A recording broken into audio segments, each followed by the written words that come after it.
అపహాస్యంగా మాట్లాడుతూ ఉంటారు, హేళనగా మాట్లాడుతూ ఉంటారు, నవ్వుతాలుగా మాట్లాడుతూ ఉంటారు. వారికి వాక్యాన్ని మనం చూపిస్తాం. ఇదిగో దేవుడు మలాకీ 4:5లో యెహోవా నియమించిన భయంకరమైన ఆ మహాదినం రావటానికి మునుపు నా దాసుడైన ఏలియాను నీ యొద్దకు పంపిస్తాను.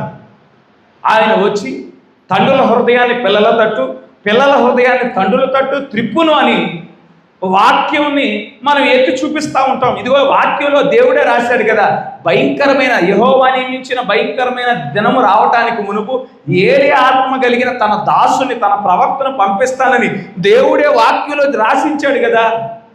నీకు నమ్మటానికి ఏమిటి? ఆ వాక్యాన్ని చూసి కూడా వారికి ఈ కాలంలో ప్రవక్తలేంటి, ఈ కాలంలో దేవుడు తన దాసుల్ని పంపించడం ఏంటని వారి యొక్క అవిశ్వాసాన్ని బట్టి వారు నమ్మలేరు.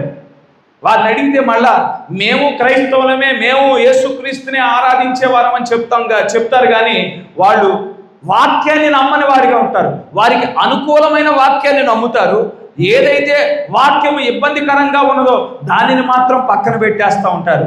ఆ వాక్యాన్ని మనం ఎత్తి చూపించామనుకోండి, హేళనగా మాట్లాడతారు, అవమానకరంగా మాట్లాడతారు.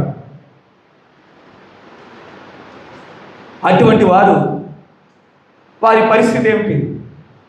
దేవుని వాక్యం వచ్చినప్పుడు అపహాస్యంగా మాట్లాడినప్పుడు వారి యొక్క అవిశ్వాసాన్ని బట్టి చీకటిలోనే వారి జీవితాలు ముగించబడతాయి. వారి యొక్క అవిశ్వాసాన్ని బట్టి రక్షణ పొందుకొని వారిగా ఉంటారు. వారి యొక్క అవిశ్వాసాన్ని బట్టి తీర్పు పొందుకునే వారిగా ఉంటారు. వారి యొక్క అవిశ్వాసాన్ని బట్టి ఉగ్రతకు గురయ్యే వారిగా ఉంటారు. దేవుని వాక్యం వచ్చుచున్నప్పుడు నువ్వు సంతోషించుచున్నావా? దేవుని వాక్యం వచ్చుచున్నప్పుడు నీ హృదయంలోని విశ్వాసం బలపరచబడుతుందా? దేవుని వాక్యం వచ్చుచున్నప్పుడు హెచ్చరికలను స్వీకరించగలుగుతున్నావా? మరి ఆయన సరిచేసే మాటలు వచ్చుచున్నప్పుడు నీవు సరిచేయబడుతున్నావా? నీ వైఖరి ఏ విధంగా ఉన్నది?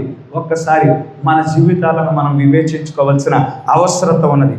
ఇక్కడ సంతోషించు వారిని చూసాము, విశ్వాసంలో బలపరచు వారిని చూసాము, అపహసించు వారిని కూడా మనం చూసాము. ఎటువంటి కోపం చెందిన వారముగా ఉన్నామో ఒక్కసారి మనం వివేచించుకోవాల్సిన అవసరం ఉన్నది.